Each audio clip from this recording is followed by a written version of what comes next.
spēlēt. Labi, tuvojās NBA sezona. Ja sakam NBA, domājam Porziņus. Kristaps Porziņš, 2. sezona.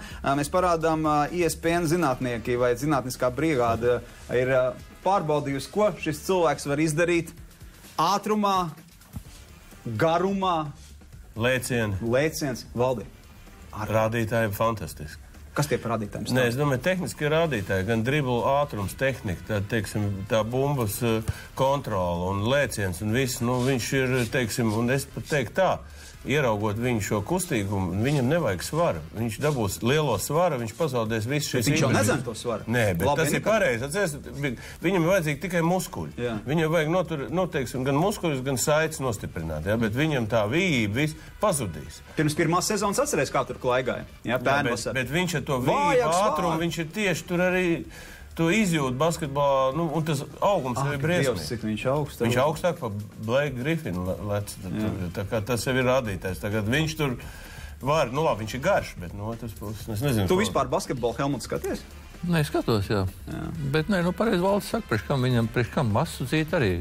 Tā kā hokejā, nu, kas tev Krosbī masa ir? Ne, vispār viņš ir stingrs. Masa? Nē, nu pareizi. Viņš ir muskuļos stingrs. Stingrs, jā, un puika. Bet nav vajadzīga masa. Jā, masa nav vajadzīga. Viņa pareizi, tā kā Valds saka, viss jānostiprina tās vārīgās vietas, kas ir basketbolistiem ceļi, tādas saites, viss. Un tas, cik Kristaps ir koordinēts, parāda nākamais fragments. Viņš visu pasaules futbola klubu arī labprāt apskaust basketbolistus no Ņujorkas. Viņš bija atnācis uz vienu spēli. Ņujorkas City pret Chicago Fire. Tradicionālais futbols, ne amerikāņu futbols. Nu, un tur paspēlējās, pažonglēja. Nu, protams, viss saka, nu jā, mēs jau zinām, viņš koordinēts, bet veči, tas augums jau tomēr ar šo koordināciju. Jūs gribat redzēt, kāda izskatās pasaules labākie futbolisti pret latviešu labāko spēlētāju basketbolistu? Lūk, mēs parādām. Ja? Pirlo, Andrejā Pirlo un Kevits Vilē. Nu, tas ir 1-2 attiecīgi augumā. Apsties. Nu, kā tu teici, kaut kādu bērnu atnākuši? Kristaps viesojās pie bērniem Ņujorkā. Zini, kas man patīk? Teiksim, mēs ar Helmutu tā sēžam, ja?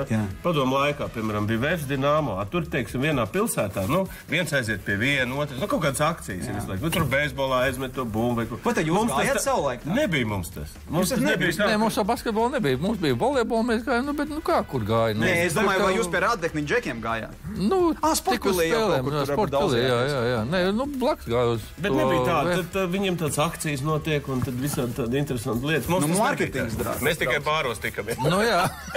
Tur bija akcijas. Jā, mājās mēs pie otra. Nu, bet ko tad citu nav ko atcerēt. Jo, te jūs kopā esat dzēruši ar esat? Nu, nē. Helmuts jau vecāks tika. Nu, kaut kur nevienreiz bija pie tevis uz Krišāna Barona ielas pie tevis. Labi, bet tas jau bija vēlāk. Nu, jā. Porziņš parādās arī starp NBA zvaigznēm. Un, attiecīgi, mēs sakām, viņš pats ir zvaigzne.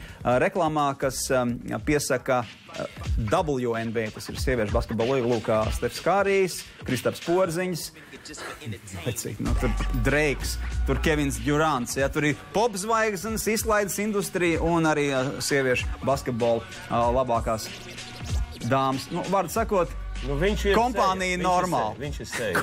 Viņš jau ir seja. Kompānija ir normāla. Viņš ir seja, protams. Jā, viņš ir. Jā, nu, jā. Īstā vietā, īstā laikā. Es jau neteiktu, ka jums nav sejas. Hokejā tagad jūs jau bijāt savu laikmetu sejas. Bet hokejā nav sejas tagad. Bet, ejot Valdu Twitter bārā, tur seja pārvēršas. Tūties. Visiem.